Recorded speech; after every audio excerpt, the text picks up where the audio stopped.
ابو ركان. اولا يعني الاستاذ خالد البلطان على ما اعتقد انه كان منفعل كثير في تصريحه. هل هو كان من نتيجه ضغط المباراه؟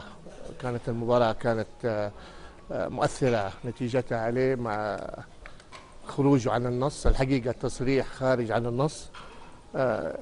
تكلم على الصفه الاعتباريه لو جردها من احمد عيد او جردها من خالد البلطان انه احمد خسران. انا اقول له لا، احمد ما هو خسران. احمد عيد الحربي قبيله من قبائل الكبيره في الجزيره العربيه، فالنعره والعنصريه هذه مرفوضه عندنا. هذه نعره. بس هو ما هو عفوا هو ما فسرها او مثلا ما اطلقها يعني بناحيه عنصريه، ولا قال انا تصريحي هذا يعني عنصري مباشر على رئيس الاتحاد السعودي لكرة القدم. ما يحتاج يقول. يعني هذا قراءتك انت يعني. انا قراءتي وقراءة الوسط كله، ما هو قراءتي انا. هذه كلام خارج على النص.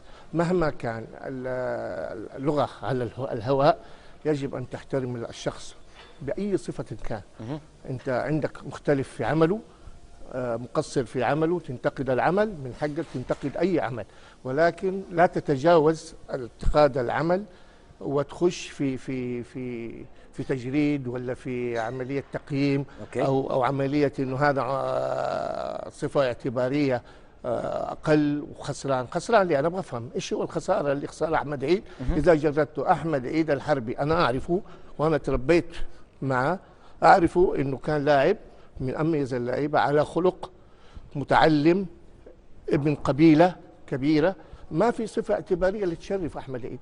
يعني ايش اللي نشيل الصفات الاعتباريه وبعدين يتكلم انه اذا شلت الصفات الاعتباريه احمد عيد خسران؟ انا بعرف ايش هي الخساره. يعني كلام غير مرفوض، يعني مرفوض جدا جدا جدا ان يقول كلام طيب يتجرد بيمس الشخص ابو ركان في اشياء أساسية. الان قراءتك انت لتصريح الاستاذ خالد البلطان تجاه الاستاذ احمد عيد، هذه قراءتك انت الشخصيه. نعم. بانه هي تفسيرها عنصري فقط. نعم. هذا من رؤيه طارق كيان. نعم.